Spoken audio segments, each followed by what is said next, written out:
For me, Bitcoin stood out in the cryptocurrency world different to the rest because it was actually an alternative money, where the rest to me were just a quick money pump, get rich quick scheme.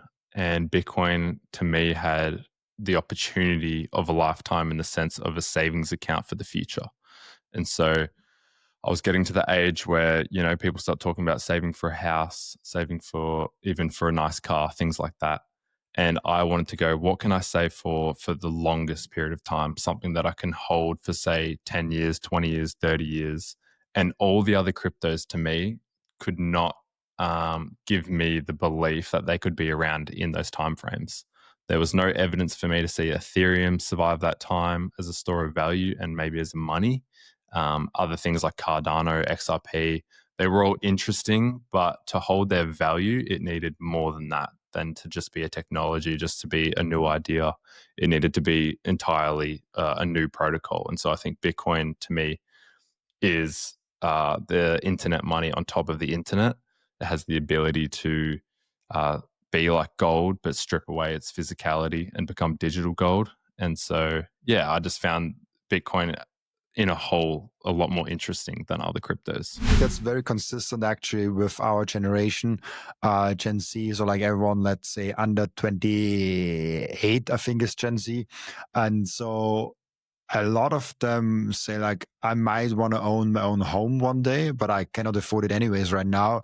And then stocks seem so so old. The stocks doesn't seem like exciting enough. Maybe a little bit in Nvidia, maybe a little bit Tesla, but outside of that, it's like seems old. And having ETF and all those like fonts, like nobody cares about that. And so it all comes down to crypto. Is that something that you see also consistent with your generation? Because like the first time I asked you like, oh, like why are you all into Bitcoin? You just like described crypto and Bitcoin and not even like went into the other things. And I feel like, and maybe I'm wrong, but I feel like with our generation, they don't really even look outside of this digital asset sphere. I hate that word, but if we have to explain it like that, is like they only look there and they don't even consider like buying a home or like getting into gold or like getting into stocks. Yeah, well, I think for Gen Z, they're looking around, they're seeing assets have already reached all time highs and they already sort of feel like a bubble. And so, Aussie real estate, like an example, would be the median house price, like the average price in Australia would be over $900,000 a house. And so, when your average salary income earner is around 60,000 to 80,000 and you're trying to buy a $900,000 house, you start to think, oh my goodness, houses have just inflated away. They're in this huge bubble and I'm never going to afford the average house. And then you look at, say, gold, that's now reached all time highs, that's skyrocketing. And then you see stocks, Nvidia becoming the first $5 trillion company. And I think Gen Z is just going, why would I buy any of these things at all time high? But then you've got Bitcoin, where it's only a $2 trillion asset. It's nothing like gold. It hasn't caught gold in market cap in any sense. It's actually like, now that we've seen gold go on a run, it just absorbed Bitcoin's market cap like twice over in a few months. And I think they're looking for something else. And so I think crypto comes along and people go, all time high could look like what? A 10x, a 100x, a 1000x. These are very small market cap things. People are buying $1 million market cap, $10 million market cap. Even $1 billion market cap is still small. And so people might still see that there's room to grow, a lot of exponential growth. And so they chase things like a parabolic cycle. People are waking up to this idea that the fiat dollar is backed by nothing. And so that scares people. I think there's a lot of fear in the markets. There's a lot of fear across the world where they're trying to buy something that's physical, which would be gold. And so they're fleeing to gold first before Bitcoin. They like that it's tangible. They like that they can feel it, they can touch it. And they understand the main thing would be that the governments can't just print gold. They have to go mine more gold. They have to find more ways to get gold. And so we saw the viral video on X where there's literally, I'd say thousands, if not tens of thousands of people lining up to buy gold in Sydney. And that's happening everywhere where people are just freaking out, understanding that their savings account is at risk, maybe not from freezing or seizing the money, but rather just getting printed away and getting inflated away. So the more they print more money, the dollars you're holding in your savings account are worth less.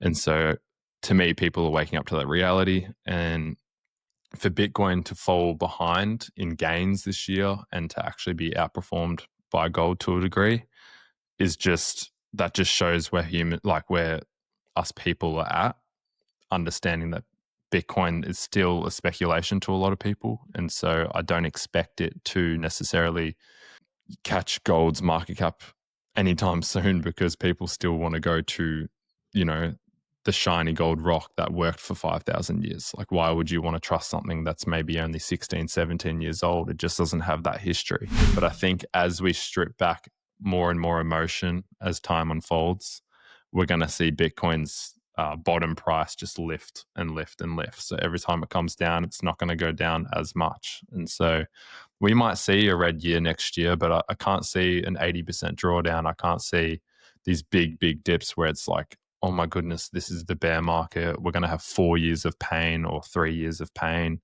I think it's going to be temporary dips, and I don't think they're going to be as big as 80. I think there's still maybe a 30 to 40% dip on the cards, but anything more than that, not necessarily that I'd be concerned, but I'd be going, okay, some of the big players that said they were locked in for a long period of time, Michael Saylor, BlackRock, these sort of players, they haven't kept to their word. And so that could really spiral into an absolute panic. And so that's why I can't see it happening. Like, you're going to ruin themselves as fund managers, but you're also going to ruin yourself as a company, like strategy. And so, yeah, I just think it's interesting. Once we remove emotion out of the market, do we just have a stable price? Do we just see green for the rest of Bitcoin's history to an extent? But to me, I still really think 2026 is going to be a green year.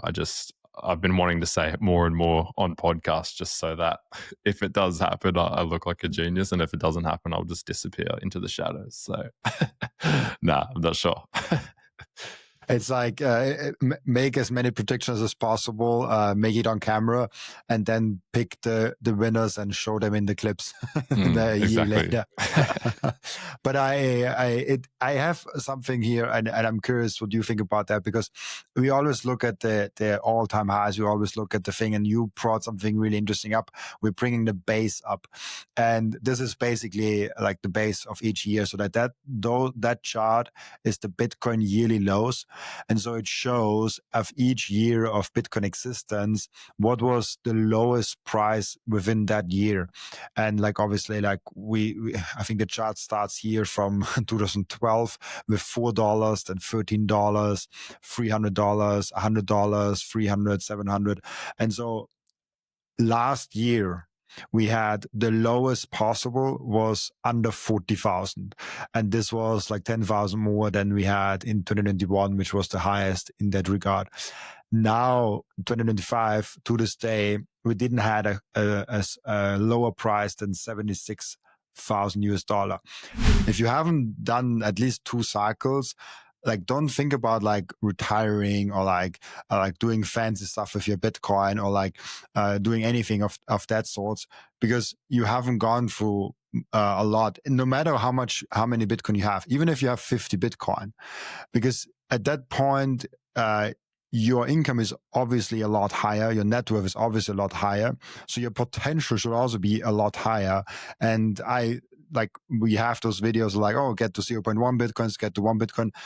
It doesn't matter. Like, you should do as many Bitcoin as you possibly can, and hodl for as long as you possibly can.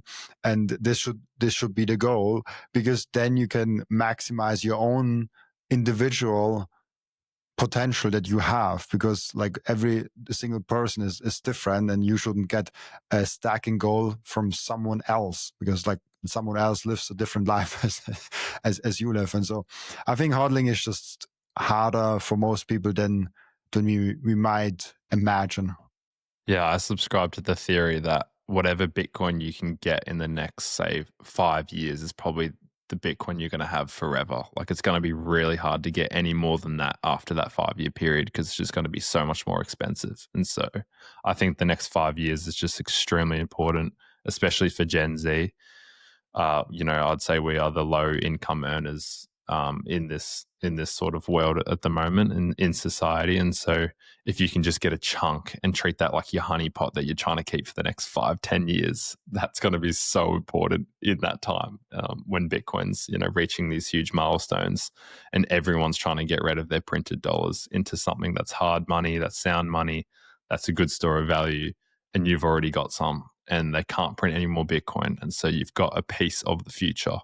And so, yeah, I think that's extremely important for people just to hustle for the next 5-10 years, because time will run out to the point where you will just be trading your time and energy straight for Bitcoin rather than for Aussie dollars, then Bitcoin. It will get to the point where every man and his dog will want some, will be trying to get some.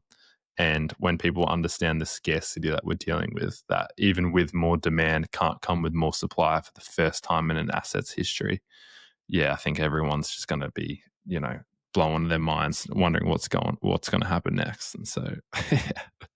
The first thing that every Bitcoiner does, and the most important activity that every Bitcoiner keeps on doing, is buying Bitcoin. And I personally use Relay to buy and sometimes also spend or sell my Bitcoin. And there are two main reasons why I do so. The first one is it's Bitcoin only. They do not do any shit coins. They do not do any cryptos, any stocks, or anything else. This is a tool, an app that is fully focused only and solely on Bitcoin. The second one is self-custody. They give you the keys to your Bitcoin the moment you buy them. You never give them the control over your Bitcoin, and you don't have to trust them because you can verify that you and only you have the keys to your Bitcoin. There's no third-party risk. There's no freezing of your assets. There's no rug pulling. There's nothing of that. Download Relay, the app,